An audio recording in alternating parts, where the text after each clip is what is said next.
Understanding different types of cough: acute, subacute, and chronic. Acute cough lasts for 2 to 3 weeks at most. It's often caused by viral infections, drinking cold water, eating oily foods, or exposure to pollen or dust. Usually, it can heal on its own, but sometimes medication may be needed. Next is subacute cough, which lasts for 4 to 6 weeks.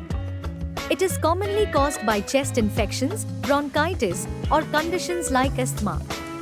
It's important to take precautions and seek medical advice if needed.